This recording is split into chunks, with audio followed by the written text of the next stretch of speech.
Assalamualaikum warahmatullahi wabarakatuh. Waalaikumsalam. Nama saya Ritono, Pak, dari Keranggan Permai. Syukur alhamdulillah. Saya kalau mendengarkan ceramah yang model kayak begini, saya salut, Pak. Bapak selain pandai juga cerdas. Iya, selama ini yang saya hadapi tiap hari, Pak, ya, umat Muslim selama ini kan kebanyakan terkotak-kotak, Pak, ya. Ada NU, ada Muhammadiyah, ada Persis dan yang lainnya. Tapi syukur alhamdulillah, Bapak memberikan satu pencerahan di mana apa yang Bapak bicarakan tadi, bahwa manusia ini, umat Islam khususnya, itu harus saling sinergi. Ini satu jawaban yang saya sangat senang sekali itu. Dan memang betul. Cuma permasalahan ini, Pak, kalau saya baca di Ali Imran ayat 19 yang kurang lebih artinya, A'udzubillahi minasyaitonirrajim, bismillahirrahmanirrahim. Sesungguhnya agama yang diridhoi di sisi Allah hanyalah Islam.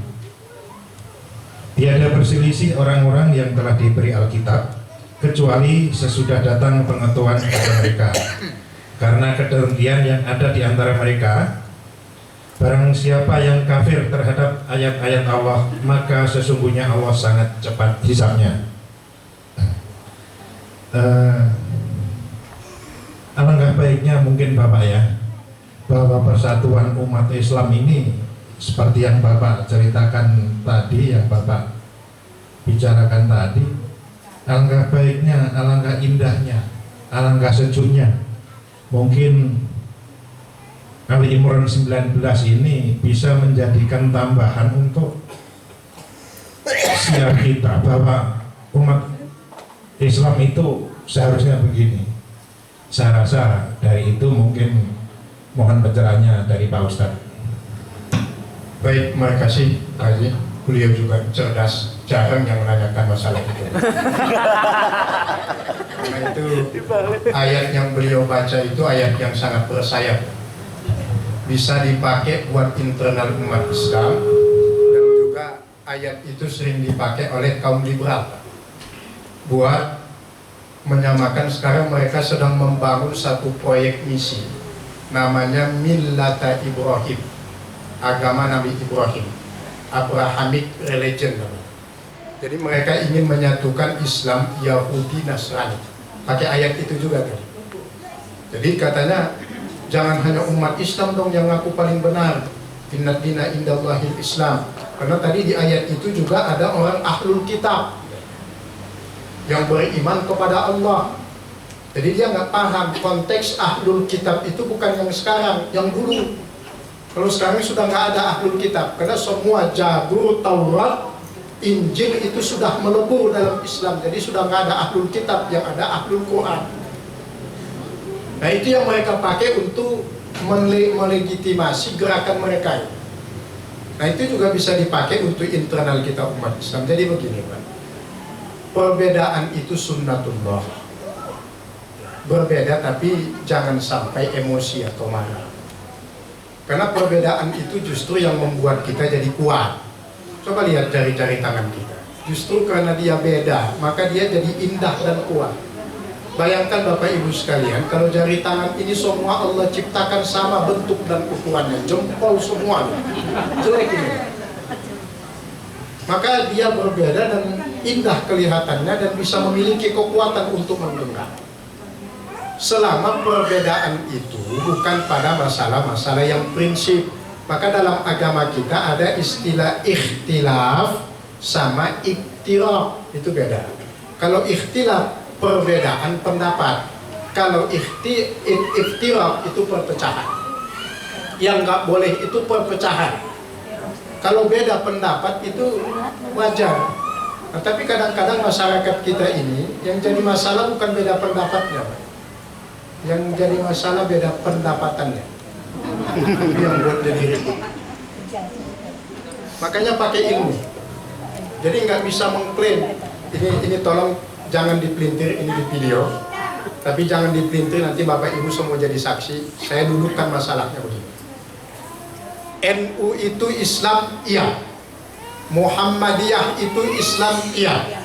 Wahabi, Salafi, PKS, Hizbut Tahrir, Al-Wasliyah, Al-Irsyad, itu semua Islam, iya. Tapi jangan dibalik.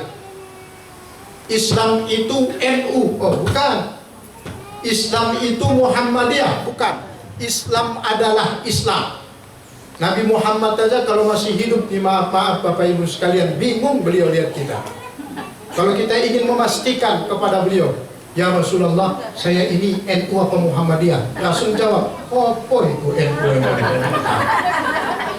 Karena beliau hanya bawa satu Islam dari dulu sampai dunia ini kiamat.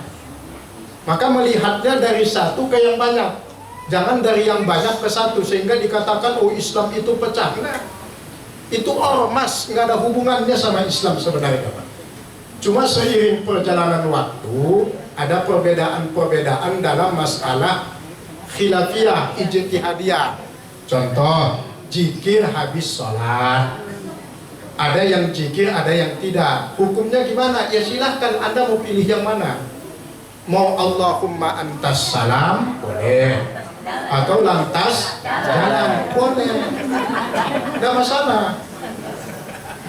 Silahkan, yang penting jangan merasa paling benar semuanya, itu yang jadi masalah. Nah, tapi semua itu kita bingkai dalam ilmu beramal, berilmu amaliyah, beramal ilmiah. Biar nyatu umat Islam ini, agar kembali haibahnya umat Islam itu. Karena harapan satu-satunya tinggal Islam Indonesia. Jumlah umat Islam di Indonesia ini itu sama dengan jumlah umat Islam seluruh Timur Tengah. Baik Bapak Ibu sekalian, sudah azan. Mudah-mudahan kelak Allah pertemukan kita kembali dalam keadaan sehat walafiat, panjang umur dalam taat ibadah. Semua jamaah majelis ilmu Iqra Wartaqi beserta keluarga mudah-mudahan senantiasa dalam lindungan dan penjagaan Allah Subhanahu wa taala. Kita tutup dengan kafaratul majlis. Subhanakallahumma wa bihamdik, asyhadu an la ilaha illa anta, astaghfiruka wa atubu ilaik. Assalamualaikum warahmatullahi wabarakatuh.